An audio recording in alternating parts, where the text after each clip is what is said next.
এক্সেলের last ক্লাসে আমরা formatting এবং ডেটা এন্ট্রি সম্পর্কে আলোচনা করেছিলাম। আজকে আমরা এক্সেলের খুবই একটা important topic short and filter এবং কন্ডিশনাল ফরম্যাটিং সম্পর্কে আলোচনা করব। এক্সেল যেহেতু একটা স্প্রেডশিট সফটওয়্যার, সেক্ষেত্রে এক্সেলে ফর্মুলা থেকেও আরও বেসিক্যালি অনেক ইম্পর্ট্যান্ট টপিক রয়েছে, যার মধ্যে একটা এক্সেলের ইম্পর্ট্যান্ট ফাংশন হচ্ছে sort and filter. Sort and ফিল্টারের কাজ কি তোমাদের একটু আমি বলে দিই। শর্ট অ্যান্ড ফিল্টারের কাজ হচ্ছে বড় বড় ডেটাবেসকে ম্যানেজমেন্ট করার জন্য আমাদের শর্ট অ্যান্ড ফিল্টারটাকে অ্যাকচুয়ালি কাজে লাগানো হয়। এক্সেলের মধ্যে যেভাবে ডেটা এন্ট্রি কাজ থাকে, সেইভাবে ডেটাগুলোকে ম্যানেজমেন্ট করারও কিন্তু কাজ থাকে। এক্ষেত্রে আমাদের বড় বড় তথ্যকে ম্যানেজমেন্ট করার জন্য, অর্থাৎ রিপোর্টস জেনারেট করার জন্য আমরা শর্ট অ্যান্ড ফিল্টার অপশানটা ব্যবহার করে থাকি। এই শর্ট অ্যান্ড ফিল্টার অপশান এক্সেলের একটা খুবই গুরুত্বপূর্ণ কিন্তু ফাংশন। এছাড়াও আজকে আমরা শিখব কন্ডিশনাল ফরম্যাটিং সম্পর্কে। তো ফার্স্টে আমরা শর্ট অ্যান্ড ফিল্টারটা কী হয় এবং কীভাবে বা কাজ করে এবং কেনই বা এতটা গুরুত্বপূর্ণ, এটাকে আমরা আগে ক্লিয়ার করে নিই।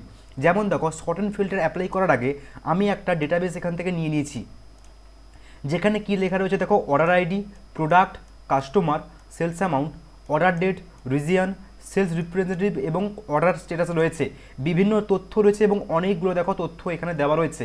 এবার এই রকম বড় বড় তথ্যগুলোকে ম্যানেজমেন্ট করার জন্যই কিন্তু শর্ট অ্যান্ড ফিল্টার ফাংশনটাকে ব্যবহার করা হয়। এবার এটা কীভাবে কাজ করবে, আমরা শর্ট অ্যান্ড ফিল্টার কোনো ডেটাবেসের হেডিংয়ে অ্যাপ্লাই করে থাকি।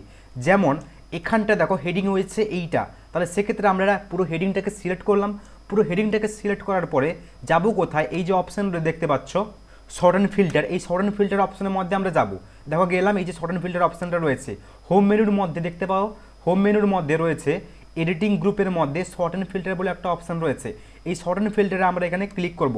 দেখতে পাচ্ছ এই যে হোম মেনু, এখানে রয়েছে শর্ট অ্যান্ড ফিল্টার এডিটিংয়ের মধ্যে, এখানে আমরা ক্লিক করব। এখানে ক্লিক করার সঙ্গে সঙ্গে দেখো নিচের দিক করে একটা অপশান খুলে গেল ফিল্টার বলে। এই ফিল্টারে তোমরা ক্লিক করবে। ফিল্টারে ক্লিক করার সঙ্গে সঙ্গে দেখো শর্ট অ্যান্ড ফিল্টার অ্যাপ্লাই হয়ে গেছে। বুঝবো কী করে, আমাদের প্রত্যেকটা হেডিংয়ের গায়ে দেখো একটা করে কোণে আইকন চলে এসছে। একে কী বলা হয়, শর্ট অ্যান্ড ফিল্টার বলা হয়। এবার এই গুরুত্বপূর্ণ ফাংশনটা অর্থাৎ শর্ট অ্যান্ড ফিল্টার অপশানটা কাজ কীভাবে করে, যেমন আমার কাছে দেখো এত বড় একটা ডেটাবেস রয়েছে। এবার তুমি একটা জিনিস খেয়াল করো, এখানে কিছু প্রোডাক্ট রয়েছে, প্রোডাক্ট মাউস, ল্যাপটপ, কিবোর্ড বিভিন্ন রয়েছে। যেমন ল্যাপটপ এখানেও রয়েছে, ল্যাপটপ এখানটায় রয়েছে, ল্যাপটপ এখানটায় রয়েছে। এবার আমার কথা হচ্ছে, আমাকে সাপোজ এমন রিপোর্ট জেনারেট করতে বলা হয়েছে যেখানে বলতে চাইছে যে শুধুমাত্র আমাকে ল্যাপটপের রেকর্ডসগুলোকে দেখাও। এবার তুমি এখানে একটা জিনিস খেয়াল করো, এখানে দেখো প্রোডাক্টের গায়ে ল্যাপটপ, মাউস, কিবোর্ড, মনিটর অনেকগুলো রেকর্ডস রয়েছে। এবার এটাকে যদি আমরা প্রিন্ট করে রিপোর্ট জেনারেট করি, সেক্ষেত্রে তো সমস্ত রেকর্ডস চলে আসবে, কিন্তু আমার কন্ডিশন কি শুধুমাত্র ল্যাপটপই দেখাবে আর বাকিগুলো কিন্তু হাইড হয়ে যাবে। এক্ষেত্রে এই রকম টাইপের কোনো অ্যাকচুয়ালি রিপোর্টসকে জেনারেট করার জন্য আমরা অ্যাপ্লাই করি কি শর্ট অ্যান্ড ফিল্টার। আমরা অ্যাপ্লাই করব কি, এখানে ল্যাপটপটাকে শো করতে চাইছি, অর্থাৎ এই যে এত বড় ডেটাবেস রয়েছে, এই বড় ডেটাবেসের শুধুমাত্র ল্যাপটপের রেকর্ডসগুলোই শো করবে আর বাকিগুলো হাইড হয়ে যাবে। এক্ষেত্রে ল্যাপটপ কার মধ্যে রয়েছে, প্রোডাক্টের মধ্যে। এবার প্রোডাক্টের গায়ে যে কোণে যে একটা দেখো বড় কোণে আইকন রয়েছে, এই কোণে তোমরা ক্লিক করবে। কোণে আইকনে ক্লিক করার সঙ্গে সঙ্গে দেখো নিচের দিক করে তোমাদের কাছে অপশন খুলে যাবে select all, keyboard, laptop, mouse এবং মনিটর, যতগুলো প্রোডাক্ট রয়েছে সমস্ত প্রোডাক্টের গায়ে তখন চলে আসছে। এখানে তোমরা সিলেক্ট অলটাকে এখান থেকে টিক চিহ্নটা উঠিয়ে দেবে।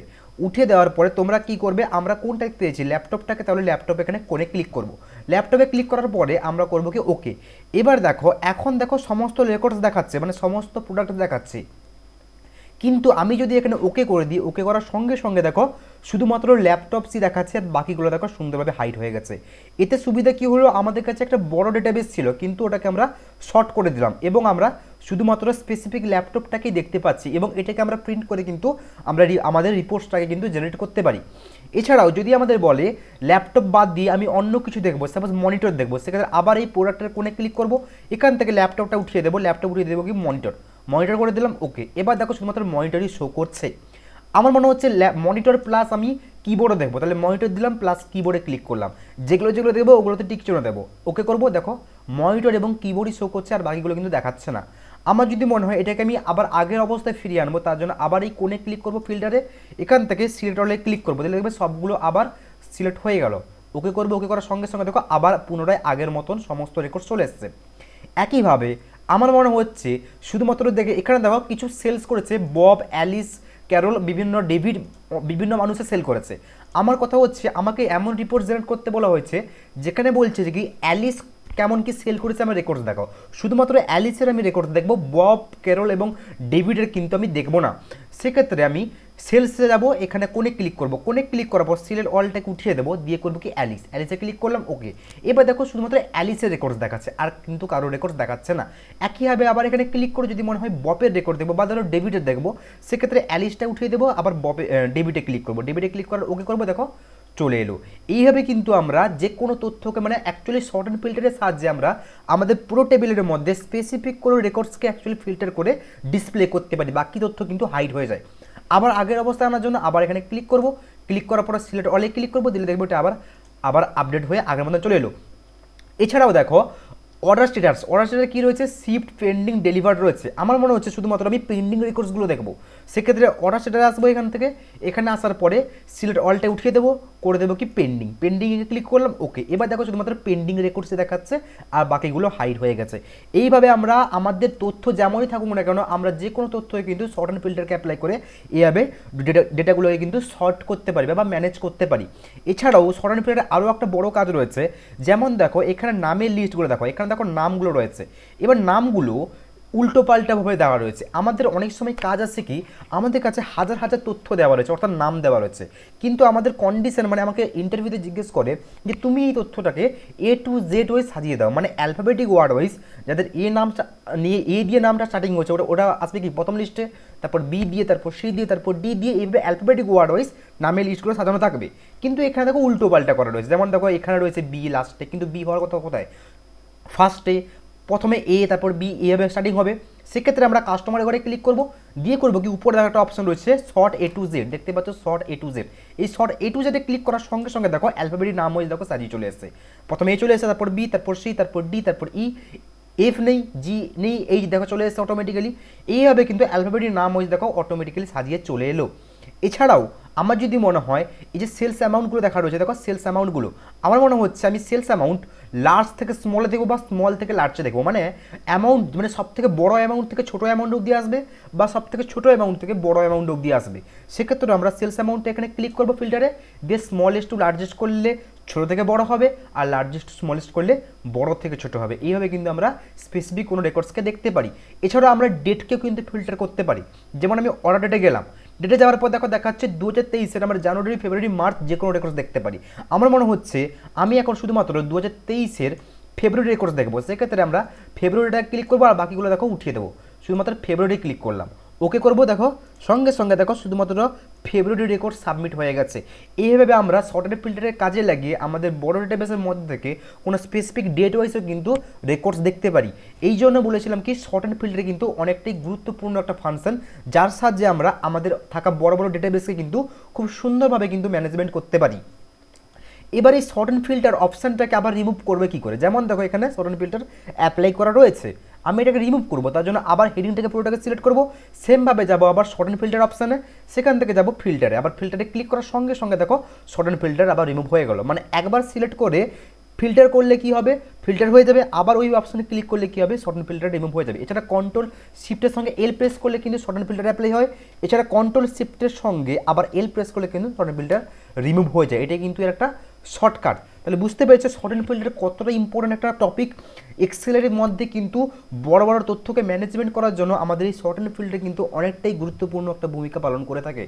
এছাড়াও আজকে আমরা এরপরে একটা নেক্সট টপিক দেখব কি কন্ডিশনাল ফরম্যাটিং। আমি লাস্ট ক্লাসে তোমাদের বলেছিলাম যে ফরম্যাটিং অ্যাকচুয়ালি কী হয়। ফরম্যাটিং হচ্ছে কি কোনো তথ্যকে ডেকোরেশন অর্থাৎ ডিজাইনিং দেওয়ার জন্য অ্যাপ্লাই করা হয় ফরম্যাটিং। এক্সাম্পল ওয়াইজ যেমন আমার কাছে এখানে লেখা রয়েছে নেম, আমি এই তথ্যটাকে একটু ডেকোরেশন করবো, তার জন্য এটাকে সিলেক্ট করবো, সিলেক্ট করার পর আমি এখানে বোল্ড অ্যাপ্লাই করলাম, এর ভিতরে কালার দিলাম, এর লেখার কালারকে চেঞ্জ করলাম, এটাকে একটু সেন্টার করলাম, ফন্টের সাইজ এখান থেকে বড় করলাম, এইটাকে কি বলা হয় অ্যাকচুয়ালি ফরম্যাটিং বলা হয়। মানে তথ্যকে ডেকোরেশন করার জন্য যে আমরা স্টাইলিশ জিনিসগুলোকে অ্যাপ্লাই করে থাকি ওটাকে বলা হয় ফরম্যাটিং। কিন্তু কন্ডিশনাল ফরম্যাটিং অ্যাকচুয়ালি কী হয়, কন্ডিশনাল ফরম্যাটিং হচ্ছে কি কন্ডিশন লাগিয়ে আমরা যে ফরম্যাটিংটাকে অ্যাপ্লাই করে থাকি। যেমন দেখো আমি যদি এখানটায় সিলেক্ট করে সাপোজ আমি এই তথ্যটাকে এখান থেকে সিলেক্ট করলাম, এখানে দেখো প্রোডাক্ট কী রয়েছে, ল্যাপটপ, মাউস, কিবোর্ড, বিভিন্ন রকম প্রোডাক্ট রয়েছে। আমি প্রোডাক্টের ঘরটাকে পুরোটাকে এখান থেকে সিলেক্ট করলাম। এবার যদি আমি এখানে পুরোটাকে সিলেক্ট করে যদি এর ফিল কালার অর্থাৎ শেপের মানে বক্সের কালার যদি আমি এখান থেকে চেঞ্জ করি, সাপোজ আমি গ্রিন কালার দিলাম, দেখো গ্রিন কালার দিতে দেখো সমস্ত কালার অ্যাপ্লাই হয়ে যাচ্ছে, মানে সমস্ত প্রোডাক্টের গায়ে দেখো কালার অ্যাপ্লাই হয়ে যাচ্ছে, কোনো স্পেসিফিক কালারের উপর কিন্তু অ্যাপ্লাই হচ্ছে না। কিন্তু আমি ধরে চাইছি শুধুমাত্র ল্যাপটপ যেখানে যেখানে লেখা রয়েছে ওই ল্যাপটপেরই ঘরগুলো কালার হবে, আর বাকি কিন্তু কালার হবে না। এটা হচ্ছে কি নর্মাল ফরম্যাটিং, কারণ আমি যদি সিলেক্ট করে নর্মাল এখান থেকে ফরম্যাটিং অ্যাপ্লাই করে কোনো একটা কালার দিই, সেক্ষেত্রে সবার উপর অ্যাপ্লাই হয়ে যাচ্ছে। কিন্তু কন্ডিশনাল ফরম্যাটিং কি, স্পেসিফিক কন্ডিশন লাগিয়ে আমরা ফরম্যাটিং করতে পারি। মানে আমি চাইছি কি শুধুমাত্র ল্যাপটপের ঘরটাই কিন্তু কালার হবে, সেক্ষেত্রে আমাদের অ্যাপ্লাই করতে হবে কি কন্ডিশনাল ফরম্যাটিং, অর্থাৎ কন্ডিশন লাগাচ্ছি আমি শুধুমাত্র ল্যাপটপের ঘরটাই কিন্তু কালার হবে, আর বাকি কিন্তু কোনো জিনিস কালার হবে না। আমি যদি এখান থেকে বোল্ড করি, বোল্ড করলে কি দেখো সবগুলো বোল্ড হয়ে গেল, কিন্তু আমি চাইছি শুধুমাত্র ল্যাপটপটা বোল্ড হোক, সেক্ষেত্রে আমাদের কন্ডিশনাল ফরম্যাটিং অ্যাপ্লাই করতে হয়। এবার এটাকে আমরা অ্যাপ্লাই করবো কি করে, দেখো আমি পুরোটাকে সিলেক্ট করলাম, সিলেক্ট করার পর যাবো এই যে কন্ডিশনাল ফরম্যাটিং দেখো অপশন রয়েছে স্টাইলিশের মধ্যে কন্ডিশনাল ফরম্যাটিং, এখানে তোমরা ক্লিক করবে। কন্ডিশনাল ফরম্যাটিংয়ের মধ্যে দেখো উপরে একটা অপশন হচ্ছে হাইলাইট সেলস রুলস, খুব বড় টপিক একটা হাইলাইট সেলস রুলস। কন্ডিশনাল ফরম্যাটিংয়ের মধ্যে আমরা যে সমস্ত ফরম্যাটিংগুলো অ্যাপ্লাই করে থাকি ওগুলোকে অ্যাজ এ রুলস ওয়াইজ কিন্তু বলা হয়ে থাকে। তো প্রথম কি বলছে হাইলাইট সেলস রুলস, এবার এর মধ্যে আমরা কি বলেছিলাম আমি ল্যাপটপের ঘরগুলোকে শুধুমাত্র হাইলাইট করব। এর মধ্যে আমরা যাবো কি টেক্সট দ্যাট কন্টেন্ট, দেখতে পাচ্ছ হাইলাইট সেলস রুলসের মধ্যে দেখো একটা অপশন রয়েছে টেক্সট দ্যাট কন্টেন্ট, এখানে তোমরা ক্লিক করবে। এখানে তোমরা ক্লিক করার পর দেখো তোমাদের সামনে একটা ডায়লগ বক্স বা পপ আপ বক্স খুলে গেল। এখান থেকে আমরা লিখবো কি ল্যাপটপ, কারণ আমি অ্যাকচুয়ালি যে তথ্যটাকে হাইলাইট করতে চাইছি ওইটাকে অ্যাকচুয়ালি আমরা লিখবো। আমরা চাইছি কোনটাকে হাইলাইট করবো, ল্যাপটপটাকে, তাহলে আমি লিখলাম ল্যাপটপ। ল্যাপটপ লেখার পর ওটার কালার দেখো অটোমেটিক্যালি দেখো রেড কালার দেখো হয়ে গেছে কন্ডিশনাল ফরম্যাটিং। কিন্তু আমার মনে হচ্ছে আমি কালারটা চেঞ্জ করবো, সেক্ষেত্রে পাশে দেখো লেখা রয়েছে এই দেখো উইথ রেড কালার, এই যে এখানটা, এখানে তোমরা ক্লিক করবে। ক্লিক করার পর এগুলো হচ্ছে কিন্তু রেডিমেড কালার, যেমন ইয়েলো গ্রিন, কিন্তু আমি আমার মতন করে কালার অ্যাপ্লাই করবো, সেক্ষেত্রে যাবো কোথায় কাস্টম ফরম্যাটের মধ্যে, কাস্টম ফরম্যাটে ক্লিক করবো। কাস্টম ফরম্যাটে ক্লিক করার সঙ্গে সঙ্গে ফরম্যাট সেলস বলে একটা ডায়লগ বক্স আবার খুলে গেছে। এখান থেকে যাবো ফিলের মধ্যে, ফিল কালার কী হবে আমাদের কাছে গ্রিন হবে। এছাড়াও ফন্টের যে লেখার কালারটা কী হবে, হোয়াইট হবে, সেক্ষেত্রে ফন্টের মধ্যে গেলাম, এখান থেকে যাব কালার, কালার থেকে যাবো কি হোয়াইট করে দিলাম। এখান থেকে বোল্ড হবে একটু, দেখো ফরম্যাটিংগুলো অ্যাপ্লাই করছি, ওকে। এবার এই যে ফরম্যাটিংটা শুধুমাত্র দেখো ল্যাপটপের গায়ে হলো, আর কিন্তু কারোর গায়ে হলো না। সিলেক্ট সবগুলো করা আছে কিন্তু শুধুমাত্র ল্যাপটপের গায়ে কিন্তু অ্যাপ্লাই হলো। এটাই ছিল কি কন্ডিশনাল ফরম্যাটিং, মানে কোনো একটা স্পেসিফিক তথ্যকে কিন্তু মানে কন্ডিশন লাগিয়ে কিন্তু ফরম্যাটিং করতে পারো। আবার তুমি এই ফরম্যাটিংটাকে সরাবে কী করে, তার জন্য আবার পুরোটাকে সিলেক্ট করবে। সিলেক্ট করার পরে কি করবে, আবার কন্ডিশনাল ফরম্যাটিংয়ে যাবো। সেখান থেকে দেখো নিচের দিক করে একটা অপশন রয়েছে ক্লিয়ার রুলস, এই ক্লিয়ার রুলস আসার পরে ক্লিক করবে clear rules from selected sales, এখানে তোমরা ক্লিক করবে। ক্লিক করার সঙ্গে সঙ্গে দেখো রুলস অটোমেটিক্যালি ক্লিয়ার হয়ে গেল। এটা ছিল কি কন্ডিশনাল ফরম্যাটিং। এছাড়াও আরও কিন্তু কন্ডিশনাল ফরম্যাটিংয়ের অপশন আছে, যেমন দেখো এই যে অপশনগুলো রয়েছে গ্রেটার দেন লেস দেন, যেমন আমার কাছে দেখো এই যে অ্যামাউন্টগুলো রয়েছে সেলস অ্যামাউন্ট রয়েছে, আমি চাইছি কোনোটা নাম্বার বেসিসে সেলস অ্যামাউন্টগুলো দেখবো, মানে ফরম্যাটিং করবো। যেমন আমি এটাকে সিলেক্ট করলাম, সিলেক্ট করার পর কন্ডিশনাল ফরম্যাটিং, সেখান থেকে হাইলাইট সেলস রুলস, সেখান থেকে অপশন আছে দেখো গ্রেটার দেন আমরা ক্লিক করলাম। এবার আমি বললাম কি সাপোজ তুমি একটা কাজ করো 650-এর উপরে যে সমস্ত সংখ্যাগুলো রয়েছে ওগুলো আমাকে হাইলাইট করে দেখাও, মানে তুমি আমাকে সেই সমস্ত লেখাগুলোকে ফরম্যাটিং করে দেখাও যেগুলো 650-এর উপরে হচ্ছে। কারণ কি আমরা এখানে আসার পরে কী দিয়েছিলাম, প্রথম অপশন গ্রেটার দেন, তো গ্রেটার দেন মানে হচ্ছে বড়, তো 650 দিলাম। তো দেখো আমাকে এখানে সেই সমস্ত রেকর্ডসগুলো দেখাচ্ছে যেগুলো 650-এর উপরে হচ্ছে, 650 দিলাম। একইভাবে তুমি এখানটায় এসে তুমি চেঞ্জও করতে পারো ফরম্যাটিংটা। যেমন আমি কিছু রেডিমেড নিলাম, গ্রিন নিলাম, দেখো গ্রিন কালার হয়ে গেছে। চাইলে কাস্টম ফরম্যাটে গিয়ে আবার ফিল কালার চেঞ্জ করতে পারি, আমরা এখান থেকে নিজের মতো করে চেঞ্জ করতে পারি, বা রেড করতে পারি, বা যা কিছু কালার আমরা এখান থেকে চেঞ্জ করতে পারি। ওকে করবো, দেখো সেটাই অ্যাপ্লাই হয়ে গেল। এইটা ছিল কি কাজ গ্রেটার দেন। এছাড়া আমি এটাকে ক্যান্সেল করলাম। একইভাবে আমরা নিচে আসবো কি লেস দেন, সেমভাবে আমি তোরা বললাম 650-এর নিচের রেকর্ডসগুলো দেখাও। আর আগে কি বলেছিলাম গ্রেটার দেন, 650-এর উপরের রেকর্ডসগুলো হাইলাইট হবে। এখন বলছি কি 650-এর নিচের রেকর্ডসগুলো হাইলাইট করো, দেখো হাইলাইট করে দেখিয়ে দিচ্ছে। এছাড়া আরও দেখো অপশান আছে এখান থেকে, কী অপশান আছে দেখো ইকুয়াল টু সমান সমান, যে সমস্ত রেকর্ডসগুলো সমান সমান হবে সেগুলো দেখাবে। এছাড়াও অপশান কি রয়েছে বিটুইন, মানে আমি ধরো বলছি যে সাপোজ ধরো 350 থেকে শুরু করে আমাকে একটা কাজ করো 850-এর মধ্যে যে সমস্ত রেকর্ডসগুলো আছে, 350 থেকে 850-এর মধ্যে যে সমস্ত নাম্বারসগুলো আছে ওগুলো আমাকে দেখাও, মানে বিটুইন বলছি একটা সংখ্যা থেকে আর একটা সংখ্যার মধ্যে রেকর্ডসগুলোকে আমাকে ফরম্যাটিং করে দেখাও। তাহলে দেখো 350 থেকে 850-এর মধ্যে যে সমস্ত সংখ্যাগুলো ম্যাচ করছে ওগুলোই সে কিন্তু আমাকে ফরম্যাটিং করে দেখাচ্ছে রেড কালারে। আমি এখান থেকে ফরম্যাটিং আবার কিন্তু চেঞ্জ করতেই পারি। এটি ছিল কাজ। এছাড়াও দেখো কন্ডিশনাল ফরম্যাটিংয়ের মধ্যে ওই যে হাইলাইট সেলস রুলস দেখতে পেলে, greater than, less than, between, equal to, text than, content. এছাড়া আমরা ডেটের উপরেও কিন্তু করতে পারি, এছাড়া ডুপ্লিকেট ভ্যালুস উপরেও কিন্তু ফরম্যাটিং অ্যাপ্লাই করতে পারি। এছাড়া দেখো নিচের দিকে একটা অপশন হচ্ছে টপ বটম রুলস, এটারও কাজ থাকে। যেমন আমার মনে হচ্ছে যে এইখানে যে তথ্যগুলো রয়েছে, নাম্বারসগুলো রয়েছে, সব থেকে বড় তিনটা মানে টপ তিনটে নাম্বার আমাকে হাইলাইট করে দেখাও। তার জন্য আমি পুরোটাকে সিলেক্ট করলাম। সিলেক্ট করার পর যাবো কোথায়, কন্ডিশনাল ফরম্যাটিংয়ে, সেখান থেকে টপ বটম রুলস, সেখান থেকে যাবো টপ 10 আইটেমসে ক্লিক করবো। এবার দেখো এই অটোমেটিক্যালি আমাদের টপ 10 আইটেমস দেখাচ্ছে, কিন্তু এটাকে আমরা ডিলিট করে দেবো কি টপ 3 আইটেমস। এবার দেখো শুধুমাত্র আমাকে সব থেকে বড় যে তিনটে নাম্বার রয়েছে ওই তিনটে নাম্বার আমাকে শো করাচ্ছে। আমি এখান থেকে ফরম্যাটিংটাকে চেঞ্জ করতেই পারি চাইলে, বলেইছি আগে ওকে করব। ওকে করলে দেখো সব থেকে বড় তিনটে নাম্বার দেখো দেখা যায়, সব থেকে বড় হচ্ছে এই তিনটে নাম্বার আমাকে শো করছে ফরম্যাটিং অ্যাপ্লাই করে। এইভাবে আমরা তথ্যগুলো কিন্তু ম্যানেজমেন্ট করতে পারি। অর্থাৎ আমাদের বড় বড় ডেটাবেস থাকলে সেই সমস্ত ডেটাবেসের মধ্যে থেকে আমাদের পছন্দ মতো তথ্যগুলোকে যদি আমি হাইলাইট করে দেখতে চাই, সেক্ষেত্রে আমরা কন্ডিশন ফরম্যাটিং অ্যাপ্লাই করতে পারি। একইভাবে এটাকে আবার ক্লিয়ার রুলসে গিয়ে রুলসটাকে ক্লিয়ার করে দিলাম। একইভাবে এখানে দেখো অপশন হচ্ছে টপ 10 আপ 10%, মানে আমরা এখানে ক্লিক করে সব থেকে 10% যেটা রয়েছে ওটা আমাকে দেখো হাইলাইট করে দেখাচ্ছে।